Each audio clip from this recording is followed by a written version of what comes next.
Good evening, everyone. I, Saquib Rahman, Senior Lecturer at the Department of Law, North-South University, would like to welcome you all to our webinar today. It would be an absolute delight for us to be able to listen to Professor Sonia Rolland, who has very kindly made the time to talk on emerging powers in the international economic order. Before we request Professor Rolland to start, I would like to bring to the notice of the listeners that the chat box is open and that they may address any questions there in the chat box. The audience is requested to please keep their microphones off at all times. And lastly, I would extend my thanks on behalf of the Department of Law to all of you present here. Now, regarding our guest speaker, Sonia Rolland is a professor at the Northeastern University School of Law. Professor Rolland's works focus on the legal framework for sustainable and socio-economic development in international economic law. Her research interests include public international law, international economic law and development, international environmental law, and energy regulation. Through the exploration of different subject matters, she examines the intersection of legal themes to improve the understanding of an increasingly multi-layered international and transnational legal order. She teaches public international law, international trade law, international business transactions, and cross-border civil litigation. Professor Ronald is the 2020 winner of Northeastern University's Award for Research Excellence and Creative Innovation. Before listening to Professor Ronald, I would like to request Professor Dr. Rizwanul, Chair of the Department of Law of North-South University, for his introductory remarks. Sir. Thank you, Saki. Good morning, good afternoon, or good evening, depending on wherever you are, the esteemed audience. First of all, I would like to thank Professor Rolland for generously agreeing to speak at our webinar series and spending time for our students and the audience. Our today's topic, emerging powers in the international economic order, as she has very nicely projected it in her award-winning book, published by Cambridge University Press, is at a very interesting juncture. The two principal areas that she has covered in her book, international trade law and international investment law. In both of these areas, I think it may be safely said that there are some divergence of interest between the broadly global North and broadly global South. The northern countries, who have traditionally been the defender of international trade and international investment regime, they in some ways, particularly in the international trade regime at the WTO, they have taken some sort of retreat, or they have started to ask some questions about the, or not, if not all of the entire structure, about some of the rules of the WTO. On the other hand, the southern countries, some of them are emerging economic powers like China, India, South Africa, or Brazil. Although they have benefited from the system and they have not perhaps embraced the WTO order as enthusiastically as the northern economies, even they have their own questions about the WTO. And they have not really sought to present a new vision or an alternative vision for the WTO. They, to some extent, as Professor Rolland has very eloquently presented in her book, they have used the system. They are, to some extent, a beneficiary of the system, but even they have their own demands about the reform of the system or how it should work. And to a large extent, being numerically significant, some of their concerns, some of their positions have had their voices in the WTO. On the international investment front, traditionally the northern countries, who are the capital exporting countries, they have naturally advocated for more and more protection for their overseas investment, or for their national investment, as I should perhaps say. But at the same time, the southern countries, by embracing bilateral and various multilateral investment protection treaties, they have to some extent agreed to the vision of the capital importing countries. but not very consistently or not always without any qualms. And some of them have sought to renegotiate some ISDS, some treaties with ISDS provisions. Some of them have tried to sort of seek some carve-outs from the regime, particularly in the form of screening of investment proposals. So all these divergence of interest and divergent positions that we see today uh, raises questions about the future of international economic order in these two areas. So I look forward to the talk of Professor Rolland, that how she sort of charts these developments so far, and what does she think of the regime that we may see in next couple of decades. With that note, thank you all once again for joining. I look forward to Professor Rolland's talk and also your questions. Thank you all. Thank you very much. Professor Ronald, whenever you are ready. Thank you very much for both of these introductions, and thank you, Dr. Rizwanul Islam and the North-South University for hosting this event and inviting me to be part of your prestigious webinar series. And if anything good has come out of the pandemic, it's now this ability to have these video conferences. And here I am sitting in Boston, having these conversations with all of you in Bangladesh that I might not have been able to have otherwise. And for this, I'm extremely grateful. So as Dr. Islam has very already presented and summarized, my presentation today is about our recently published book, Emerging Powers in the International Economic Order, Cooperation, Competition, and Transformation. Now, our book is about highlighting new directions taken by developing countries with respect to trade and investment regulation. Just a few personal words. My co-author, Dave Trubeck, has spent his career writing on law and development with particular expertise on Brazil. And I'm a public international lawyer with experience in trade and investment law. In this book, we combined our perspectives to examine how developing countries are dealing with the legal system as it currently exists, and how they're trying to change this framework to prioritize socio-economic development. We hope that by shedding light on what emerging countries are doing, we can identify avenues out of the current global tensions and the apparent crumbling of international economic relations. In this sense, we really hope to go beyond that traditional North-South divide and really bring to the limelight the amazing legal innovation that is coming from emerging countries and that really can benefit all of us. We argue ultimately that the future perhaps lies in designing what we call a pluralist system that reflects a range of political economy preferences and social priorities. And I'll go more into this towards the end of the presentation. But first, let me say a few words about why we need to rethink international economic relations. The current economic governance system presents developing countries with basically the following choice: policy autonomy or market access. And by this, I mean that emerging countries can pursue domestic social economic development policies of their choice, including through targeted protectionism, prioritizing certain sectors with industrial policies and subsidies, but they will face backlash on the international scene. And a lot of these policies will get stricken down in dispute resolution, in trade and sometimes investment as well.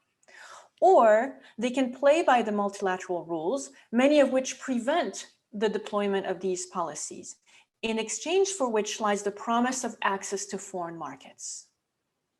Now, of course, there are flexibilities illustrated by the sort of overlap between my two circles here. It's a bit of a Venn diagram, if you will. There are flexibilities that allow for the overlap between these two options, but not nearly enough. And a lot of them have actually disappeared since the creation of the WTO in the years subsequent. As a result, Equitable, sustainable human development comes up short. But we think this is actually a false dichotomy. Indeed, emerging powers are really seeking a combination of market access and policy diversity. International economic law as a whole must allow both of these. It must be inherently structured to accommodate a range of developmental policies and to offer market access.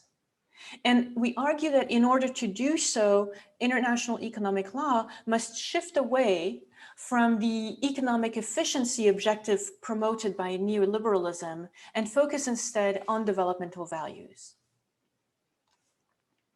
So let's look a little bit more specifically at the landscape for investment, and then we'll talk about trade. So with respect to investment, international investment law, the contestation that we are observing is a result of some major changes on the ground. First, many countries, many emerging countries are now engaged in both outward investment, where they're investing abroad, as well as inward investment, where they are receiving foreign investment. And this really affects policy priorities. As host states receiving foreign investments, they are scrutinizing much more closely the amount and the type of regulatory autonomy that they might be given up when signing investment agreements, and the very real cost of increasingly frequent legal challenges and ballooning arbitration award amounts if they lose those legal challenges. Now, as home states that are investing abroad, right, emerging countries want to promote their investments. They want to access foreign markets and they want to protect their investors. So now we have some tension there in policy priorities.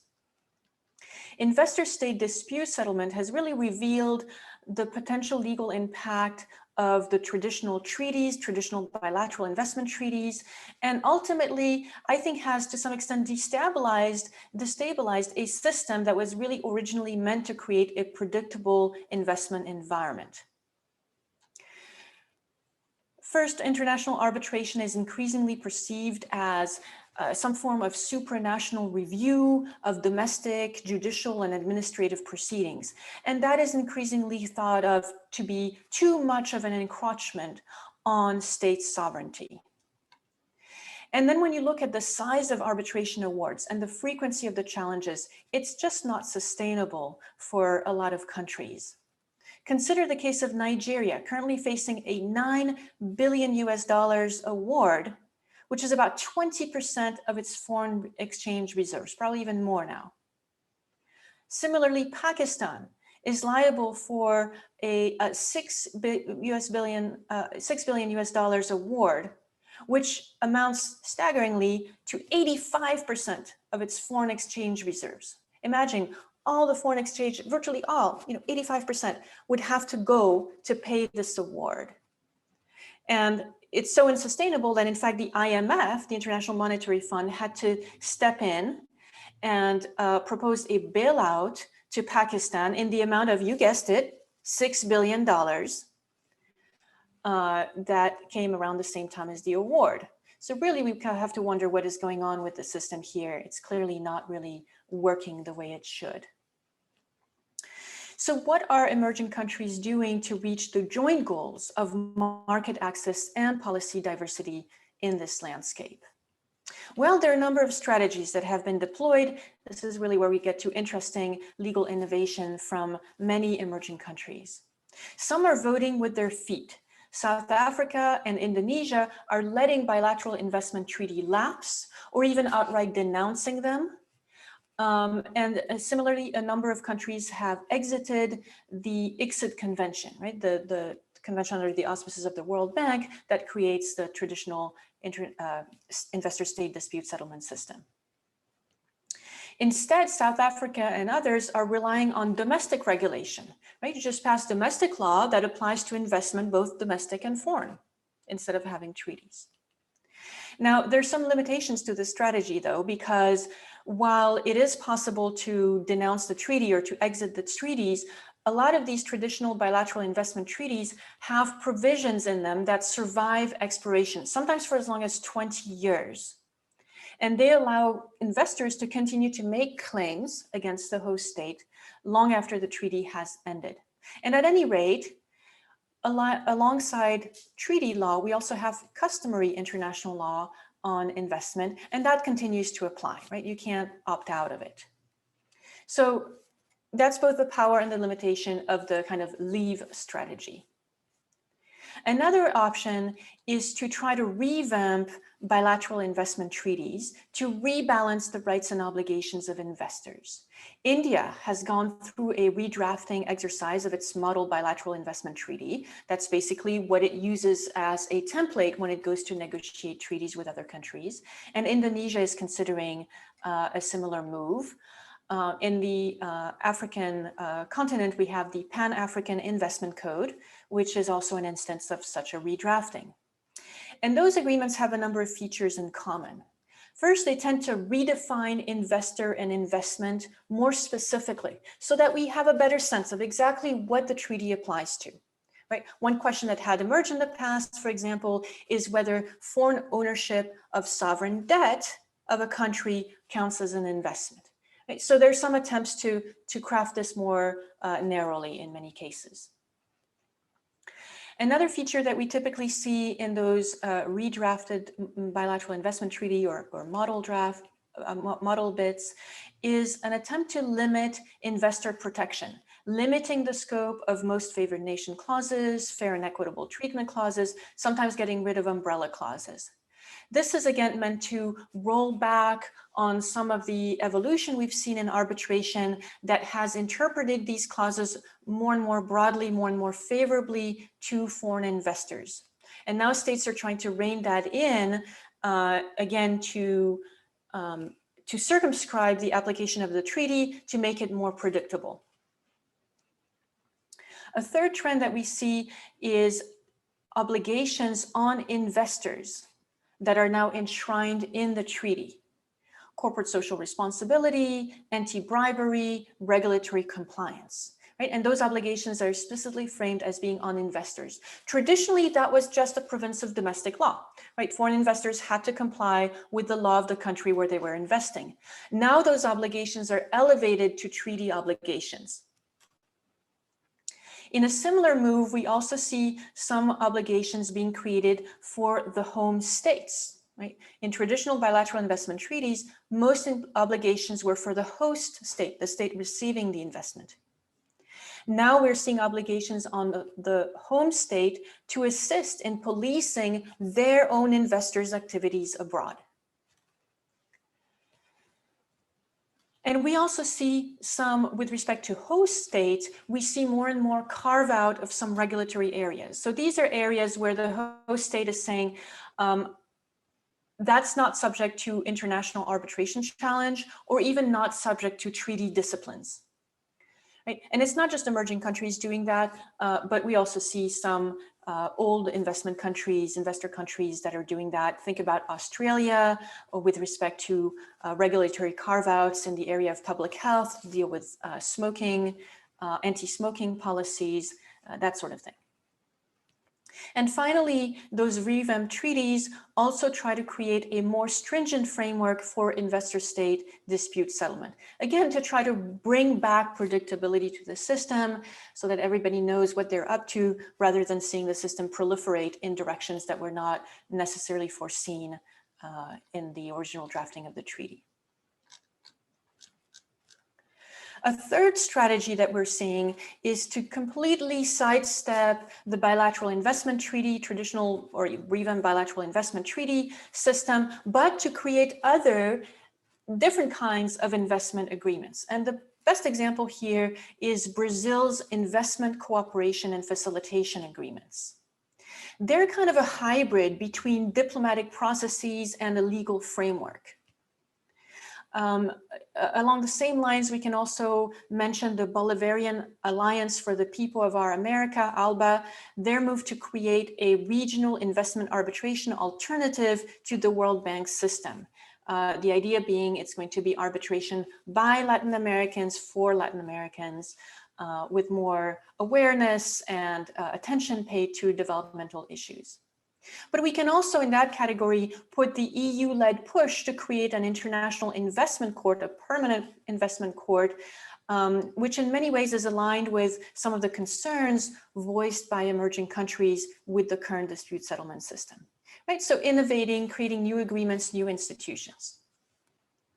So this is a brief overview of what's going on in investment law, how and where emerging powers are really trying to shake up the system and coming up with creative solutions to not only their problems, but increasingly problems that are also experienced by old industrialized developed countries, right? Which are now also host state of foreign investment. And so now on the receiving end of a lot of the policies that they were traditionally exporting.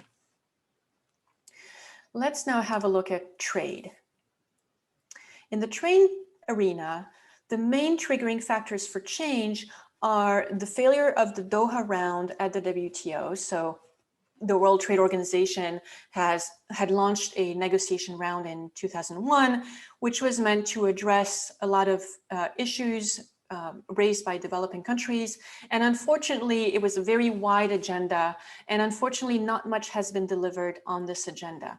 So a lot of developing countries' concerns with the WTO, both as an institution and with the law of the WTO agreements, remain unaddressed. At the same time, though, we have an ever increasing pressure for market access. There's now enormous competition and mobility for firms wishing to insert themselves in value chains. And that creates increased competition between developing countries themselves. Again, it's not a north-south dynamic. It is very much a south-south dynamic here. This plays out with the pervasive use of domestic trade measures against each other, safeguard, anti-dumping duties, countervailing duties, and the growing number of disputes between developing countries at the WTO. And of course, Bangladesh is in a particular position there. It is still to this day the first and only least developed country that has been a main party in a dispute at the WTO against India. And it was in fact an anti-dumping duty challenge. So that's a type of dispute is exactly an illustration of this trend and this competition between emerging countries. So how are developing countries, again, responding to these challenges? And again, in the book, we identify a few different strategies. First, emerging countries are using the flexibilities of the World Trade Organization, of the agreements of the World Trade Organization. A number of them have built the legal capacity, and by this I mean human resources, people that are very knowledgeable with the processes and the systems of the institution, very knowledgeable in trade law. They have that legal capacity to deal with this rule-based order at the WTO, and they are winning cases in dispute settlement. They also have successfully blocked efforts to impose new disciplines in negotiations in areas that are not favorable to them. And then beyond the limited official flexibilities that are still available in the WTO agreements, a number of emerging countries are also implementing industrial policy programs, even when they break the rules, at least until an aggrieved WTO member challenges those programs and eventually obtains retaliation rights. A couple of examples there. The Inovar Auto program in Brazil, big industrial policy program to support the automobile sector in Brazil. And it was challenged at the WTO. The National Solar Mission in India to bring solar panels, solar energy more broadly in the country, both to boost the production locally and to subsidize. So it was done a lot through subsidies. Those programs were in many ways quite predictably challenged at the WTO, and the challenges were lost by the countries implementing the program. But it takes a number of years to bring those challenges to fruition and then to even have retaliation rights. So for there to be any actual economic consequence, right, to the breach of the rules. And by that point, some of these programs have already reached their goals. Right? The National Solar Mission program in India, for example, was set for a number of years. By the time the WTO challenges run their course, the program was basically over. So we can think of this as creating de facto flexibilities. They're outside of the legal framework, but because of the way the dispute settlement is set up at the WTO, there's space to essentially break the rules without consequences for a number of years and to do those developmental programs that would otherwise not be allowed. Whether that's enough is an open question. So there are also other options to change or to evolve the legal framework for trade law. Another strategy is to seek alternative trade agreements and alternative trade partners outside of the multilateral system or outside of preferential trade agreements led by the old powers. The Asia-Pacific region is probably the most prominent example, with some major agreements in force, like the CPTPP, the Comprehensive now agreement on the Trans-Pacific Partnership Agreement, and the many ASEAN agreements and other arrangements in the making, like the RCEP and the Belt and Road Initiatives. Unfortunately, the content of these agreements often replicates many of the issues with the WTO because they need to be WTO compliant. The CPTPP is an example. A lot of the provisions are identical to the WTO, and they don't really solve some of the issues that maybe could have been addressed through those preferential agreements. The RCEP, which includes China, might go further from the WTO model, particularly when it comes to the treatment of state-owned enterprises and competition, antitrust regulation. And in large part, that's of course driven by the Chinese economic model. But if you look at some of the ASEAN agreements, some of them have very progressive approaches to accommodate the vastly different needs of their members, right? We're talking about groupings that include both Vietnam and some much wealthier countries. And so some of them have kind of redistribution systems for customs duties to try to deal with those economic asymmetries. Now, lest you think, I think that I have a lot of critiques for the WTO. I do, but I'm also a believer in multilateralism. And I think there's a lot of value there that could be embraced. And in fact, I think one of the most original approaches to trade regulation may have occurred within the WTO system recently with the Trade Facilitation Agreement. So this is the only new agreement that has come, a multilateral agreement that has come out of the WTO since its creation. And it's completely different from the Uruguay round agreements like the GATT, the GATS, and the TRIPS.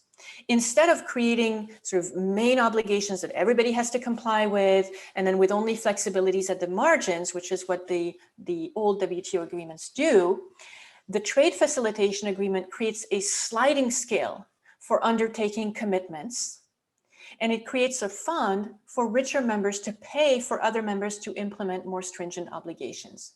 So here, developing countries have a real opportunity to customize their obligations based on their capacity. And if other countries want more out of them, well, they have to pay for it. Right? So that's been, I think that's a very creative model, very unique, and it's proven very attractive. It's been widely ratified by WTO members, including a lot of developing countries. And I think it's a very attractive model to deal with capacity constraints and to really enshrine different levels of obligations in the core of the agreement, rather than have main obligations and exceptions. And then everybody fights about who gets access to the exceptions and whether the exceptions are enough. Just build a sliding scale within the agreements from the get-go. And finally, there are opportunities for legal innovation on subject matters where the WTO has left mostly an open field, including the digital economy, by and large. Right? So here again, there are opportunities to think creatively. So what does that all mean for international economic law more generally? I think we have somebody with a microphone on. Some people think, some commentators think that the WTO type convergence model, where the idea is to bring all countries, regardless of developmental state, regardless of domestic priorities, regardless of the domestic social contract, if you will, bring them all towards a liberal, capitalist, democratic model, remains the gold standard and simply needs to be reinforced, right?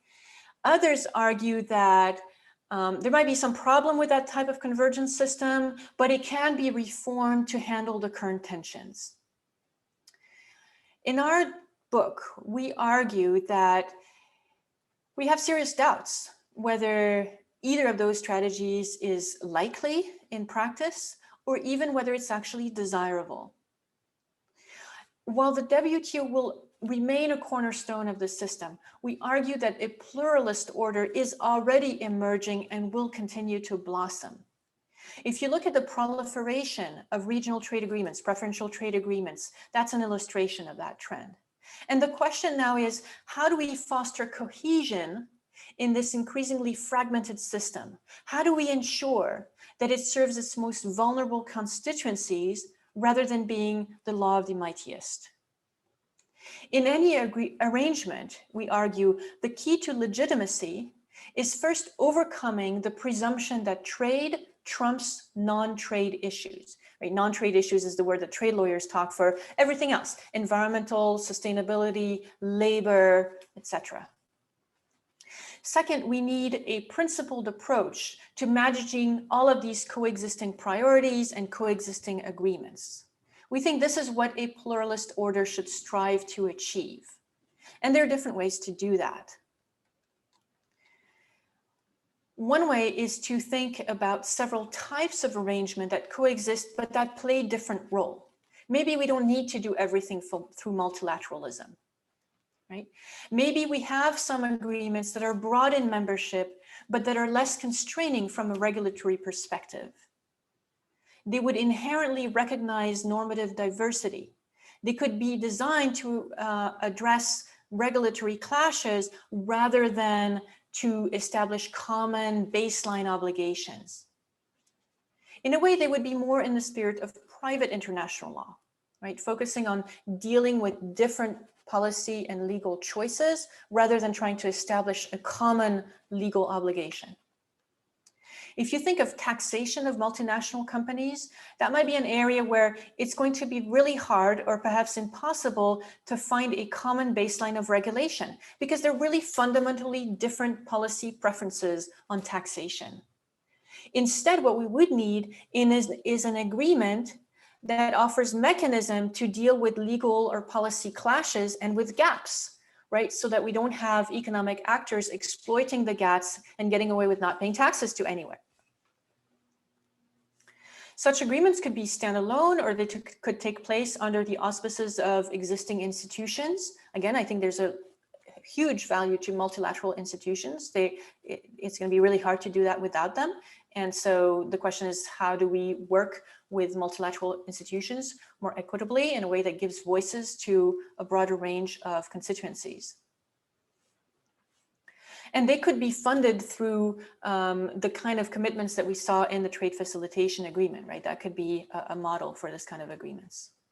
And then we could have other agreements that are narrower in membership, but that have deeper regulatory or cooperation mechanisms on specific topics.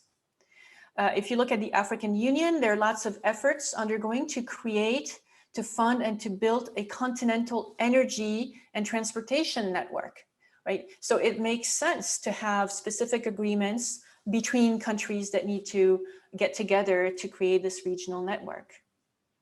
Cryptocurrencies might be another area ripe for topical regulation, right? And here we might even see several arrangements on similar topics that reflect different needs and different priorities regarding that subject matter. So to conclude, because I'd love to hear your questions and engage in a conversation, the international economic law system is under threat, in many cases for good reasons. Creating a new consensus may only succeed, though, if we avail ourselves of the ideas emanating from all quarters and accept a move away from the Unitarian neoliberal vision of the late 20th century. Fortunately, emerging countries are currently running legal experimentation on an unprecedented scale. And from this, there's really valuable knowledge to be gained for all. Thank you. And I look forward to your questions. Thank you very much, Professor. We do have certain questions, and whenever you're ready, I would like to convey the questions to you, and you may answer. Absolutely, please. And if I look down, it's because I'm taking notes. Professor, the first question is from our chair of the Department of Law, Professor Rahman. Here goes.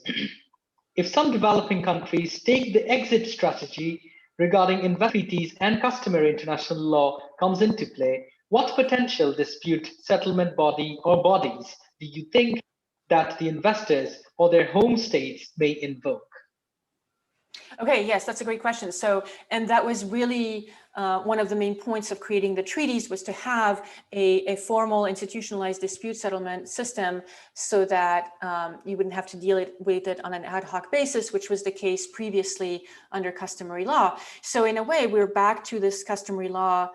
If we're back to this customary law system, then we're back to ad hoc arbitration, or maybe this, state-to-state diplomatic processes, and often states don't like to be drawn into dispute between private actors. So yeah, it's an imperfect system.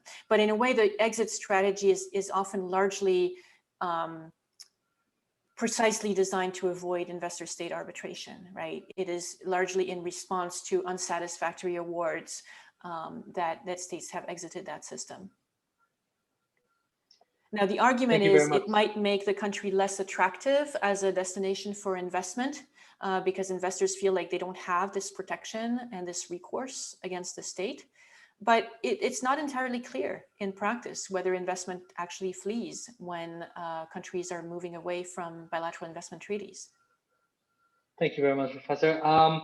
There's another question from Professor Rizwanul as well. Could an international investment dispute settlement along the lines of the WTO give the ISD's regime more predictability? So that's a really interesting idea, right? So the WTO system is a state-to-state system, whereas investor-state dispute resolution is state-to-private actor. That's the main difference. So having a state-to-state dispute settlement system for arbitration would definitely provide some opportunities for resolving conflict. And in fact, that is what we're seeing, right? The Brazil investment cooperation facilitation agreements have a kind of state-to-state, not formal arbitration. Some of them are going more in that direction, but more of a framework for discussion.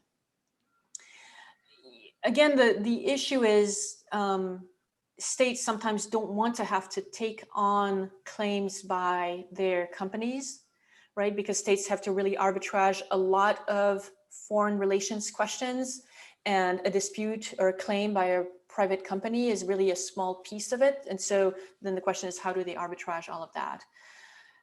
And my problem with the WTO settlement system, both within the WTO itself and sort of if we were to use it for investment, is that it really relies on the state as a filter for representing the interest of domestic constituencies. And we know that doesn't really always work very well. That has come up both in the trade and the investment framework. So in the investment framework, we had local communities. Think about communities that are affected by pollution due to the activities of a foreign investor, right? They are now having to rely on the state to defend their interests. And depending on how the state is organized, whether they actually give a voice and take into account the needs of local communities, maybe they're an ethnic minority that's not really represented at the state level, their interests are not going to be adequately defended. So I wonder whether what we actually need is to inject more of a direct voice by the constituencies that are in fact affected by a particular dispute, rather than just rely on the state filter. Thank you. But I'd love to hear a rejoinder from Professor Rizwanul on this question. What's his reaction to that?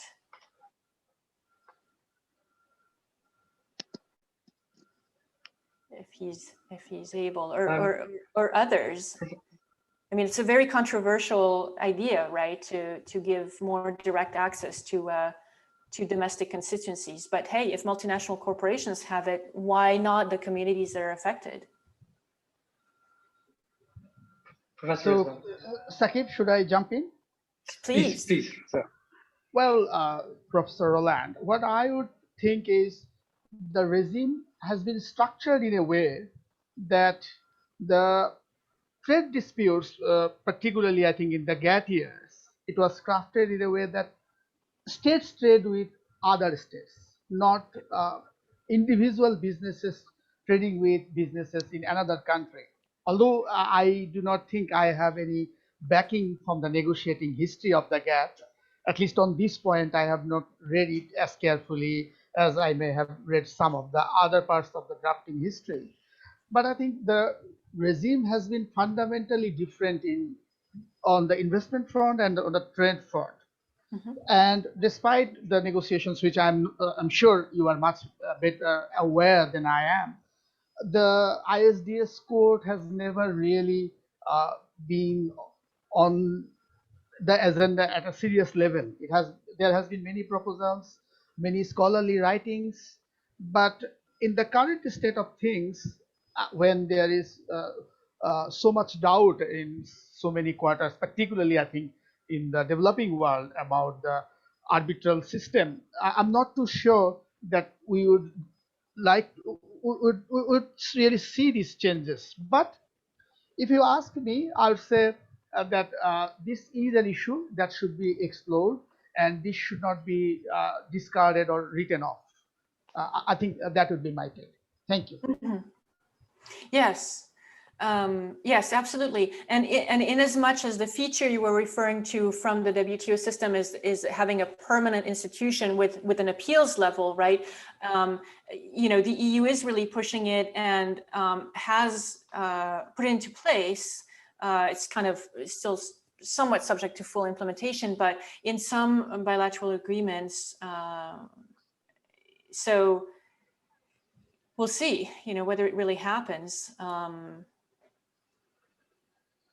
But again, it's part of this myriad experimentation that is currently happening. So we'll have to see. But certainly the current arbitration system with, you know, arbitrators that are not even subject to a code of conduct and conflict issues, I think that's going to be increasingly a thing of the past. There's so much push for at least having codes of conduct for arbitrators, at least having some safeguards against conflict of interest, some disclosures to bring more transparency to the system. Thank you very much, Professor. I would agree with you. Thank you. Professor, our next question. While Bangladesh has used the WTO DSB, it has been the only LDC country to do so far in the last 25 years. Could you share your opinion on the potential reasons and what can be done to ensure their greater participation? Yes, absolutely. That's really one of the highly problematic issues with the dispute settlement system and the WTO is that it works really well if both parties have, in a way, a matched economic power, because then retaliation might actually do something, right? But in cases of great economic asymmetry, the small countries has essentially no leverage to force implementation through retaliation rights. And so then why would they bother going through the whole process if at the end of the day, they're not going to have a sufficient economic tool to put pressure on the larger economy. And so that's a problem that's also true for developing countries, but for least developed countries, it's absolutely critical. And then on top of that, of course, for LDCs, there's the issue that the trade capacity, the human resources, and the cost of bringing a dispute is also a lot bigger compared to the resources that are available. And there's some support with the Advisory Center on WTO law, for example, in Geneva, that can make up for that capacity gap to some extent, but it's still highly problematic. Another perhaps reason why we're not seeing as many of these disputes is that, and that's true for Bangladesh, Bangladesh is a member of the WTO, so has WTO obligations, but then is also a beneficiary of generalized systems of preferences, where they have different names depending on the countries, but with most of their main trade partners, if I'm not mistaken. So that gives Bangladesh more preferential access to the markets of the countries granting those preferences, which might also decrease both the incentive and the opportunities for disputes. So I think countries like Bangladesh, the issue is more going to be disputes with similarly situated countries or other developing countries. Like we saw, the one case that was brought was against India. Again, though, between Bangladesh and India, we have a huge economic power disparity. And so the case actually settled. It didn't go through full adjudication. But let's say Bangladesh had won that case and had won retaliatory rights. That's not going to be enough to put pressure on India to comply if India doesn't want to comply. So we really have a problem here. And there's been a number of solutions that have been, or proposals that have been put forward to try to remedy that. One of them is to pool retaliatory rights. So countries would be able to pool together, let's say if there's several complainants, right, and they all win their disputes against a particular country, we'd be able to pool their rights to have a bigger impact, right? Another proposal has been to auction retaliatory rights. So Bangladesh might have retaliatory rights against another countries, but it's not really going to help it all that much to implement it. Instead, they auction it. And another country that wants to put pressure on the country that Bangladesh won against would be able to buy those retaliatory rights off of Bangladesh and aggregate them and then really put pressure on another country, which might help the country buying the retaliatory rights. I'm not sure that helps Bangladesh, right? So there are various options. And then some countries, however, have managed, despite this asymmetry problem, they've found really creative ways to implement the retaliation in a way that has an impact beyond the pure monetary value of the retaliation rights. Mexico has been, for example, very adept at doing that in its disputes against the United States, which do come up regularly. So Mexico might win, retaliation rights in a dollar amount, which the US could probably ignore. Instead, Mexico targets products from states where their congressmen, representatives up for re-election. Now that hurts. That hurts a whole lot more, and that creates more incentive for legislators who are up for re-election to solve the problem. Now the problem is brought to their doorstep in a way that really they can't ignore, right? So having this kind of much more targeted, very clever type of implementation of retaliation rights has made up, in some cases, to some extent, for economic asymmetries. So again, very creative approaches, and perhaps we'll see more of that. But it's not going to solve the problem fundamentally. Thank you very much, Professor. Another question. Could you please share your insights on why the Trade Facilitation Agreement has been successfully negotiated in the WTO? So when I do research for my work, I like to go and talk to people. So I go to Geneva and I talk to whomever will talk to me. And that's a range of people. And of course, diplomats, country delegates at the WTO change every few years. So if I go every few years, I'll be talking to likely a different set of people. And what happened, so I was there when some of the people who had been involved in the negotiations of the trade facilitation agreements were still in posting. And I really got some very interesting stories, in particular from representatives from some small Central American countries, which, you wouldn't think they wouldn't have the economic, and political power to really make breakthrough through negotiations, but they were interested in the issue and they put a lot of energy behind it, and they built a consensus, and they were really instrumental in crafting that agreement. And to me, that's really the story that perhaps gets forgotten in, you know, formal trade lectures where we look at country and GDP and who has power historically. The reality is, when it comes down to negotiations in Geneva, of course, all of this matters. But what also matters is the individuals who are there. And if you have a knowledgeable delegate from Ecuador, from Bangladesh, from, you know, anywhere who gets invested in an issue, they can move the needle. They can actually affect the substance of the negotiation and help frame negotiations in ways that are going to be interesting and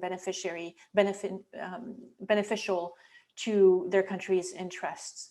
So that's the hopeful part of me, to have seen those stories of countries that have punched above their weight, if you will, and really contributed to negotiations in significant ways. And I know that's what happened in the trade facilitation agreement. More cynical people will tell you this trade facilitation agreement was really the result of lobbying by UPS and FedEx, right? They got some very favorable provisions in there for expedited customs treatment of courier deliveries, which is what they do, right? It's their business, courier deliveries. It's true as well, right? So you have all of these different dynamics. So you can see it as, you know, the FedEx UPS agreement, but you can also see it as, actually, it's very progressive from a developmental perspective, because there were some delegates who got involved and who made it happen. And I really hope we see more of that in the future. It's absolutely critical, and it really relies on individuals. Thank you, Professor. Another question. Would an institution like the Advisory Center on WTO law for the investment regime work? Oh, yeah, I would hope so. You know, I'm a huge fan of the Advisory Center. They do outstanding work. And their work is not just on supporting countries, you know, acting as a law firm essentially for countries in dispute settlement, but it also is training people from emerging countries, and it's supporting them, training them in negotiations as well. Because in a way, if the issue comes up in a dispute, it's way too late, right? What you want to, and disputes are inevitable, but if you frame the agreement better in negotiations, maybe you avoid certain disputes down the road. So, so that's an absolutely critical role. And, you know, the Advisory Center should be much bigger than it is. Of course, it relies on voluntary donations from WTO members, and so it's heavily constrained from a budget perspective. And we definitely need this kind of resource in investment law as well. Investment dispute settlement are mostly run by big multinational law firms, and a lot of countries just can't afford them. And at the same time, they don't have the in-house expertise or availability, right, of staff to manage those disputes in-house. So again, remedying those asymmetries is critical.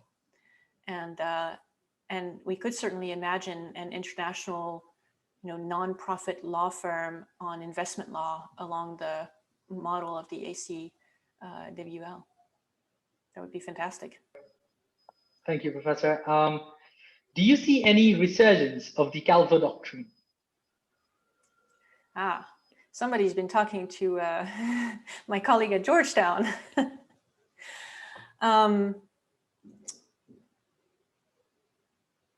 And, you know, yes, there are different things happening. There's certainly a lot of national retrenchment that we're seeing, not just in the area of trade law or investment law, but generally, right? We see the rise of nationalism in a lot of places. And that's not necessarily what will lead to a more equitable and sustainable regime for international economic law. At the same time, it's a backlash against the shortcomings of multilateral institutions. So I believe the solution is not in ditching the international multilateral institutions, but in improving them, and maybe going beyond actually just a state-centric model, right? And there are precedents for that, right? If you look at the International Labor Organization, it includes not just state representatives, but also representatives of labor organizations. So we really could go beyond pure state-to-state and state-centric membership and representation in international economic law. And we just don't really have a process for it right now. But I think the retrenchment on state is not necessarily the best. Thank you, Professor. Why is it different? Why is this different approach that foreign investors can bring investment disputes against states, whereas states bring trade disputes against states bring trade disputes against states? Right, right. So I think, first of all, you also do have trade disputes against companies, but they're not in the realm of international law. They're in the realm of contract law, right? And the challenges to trade law, right, because the law is made by the state, the challenges has to be against the state if there's a complaint about that state's trade law. With respect to investment, similarly, we're seeing disputes brought against state laws and state policies, right, that investors bring. But we are also seeing private party-to-party contractual disputes, or even disputes between investors and the states that are contract disputes rather than treaty disputes, right? So just because we have different labels doesn't mean the other types of disputes don't exist. Right? And in theory, we could also have state-to-state investment law disputes.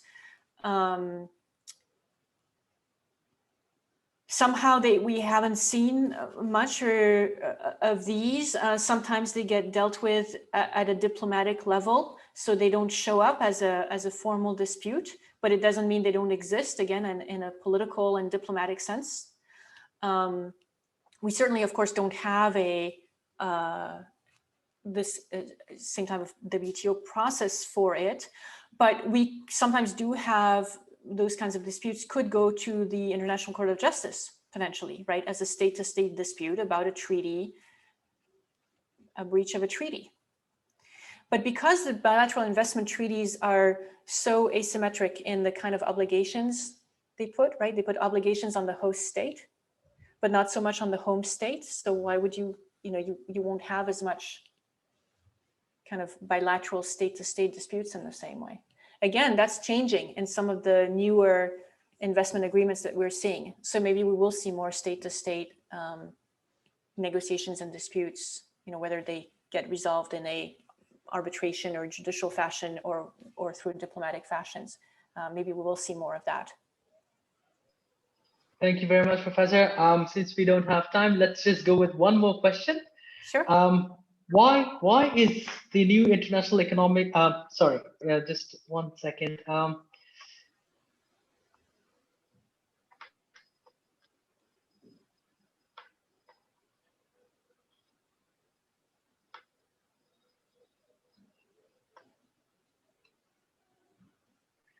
Yes, Professor. Do you have any comments on the increasing propensity of using safeguard and other trade remedy measures in the WTO years than GATT years? Yeah. I think in part, as I mentioned in my presentation, right, a lot of these disputes are now between developing countries, right, the use of trade remedies. And again, what you're seeing at the WTO is really just the tip of the iceberg of trade remedy disputes, because most of it happens domestically, right? Most of it is really going to be challenges in various domestic courts of the countries. Only if there's a problem with the process of trade remedies domestically might that dispute become a WTO issue. So again, yes, we're seeing a whole lot more of these disputes at the WTO level in recent years. And I think it is a product of the competition between developing countries in finding their place in the global trading system. And again, there's actually even more, way more happening at the domestic level. So that is absolutely a trend, again, way bigger than it looks if you're just looking at WTO disputes. And I think that is a function of, to some extent, countries trying to have various industrial policies that then essentially get challenged by other countries who are affected by it. And it really shows that we just don't have enough flexibilities in the system. And so the result is policies that violate the subsidies agreement and that then yield a whole bunch of countervailing duty or subsidy challenges. Maybe there's instead, maybe we should rethink those subsidy disciplines in the first place, right? Thank you very much, Professor Rolland. It was an absolute pleasure having you. And we've had actually a very good number of listeners. And we would hope that you come back and speak about anything of your choice regarding international law in future again. Thank you very, very much, Professor. And for those of you who might have missed any part of our professor's lecture, we will have this uploaded in our YouTube channel. Thank you very, very much for all.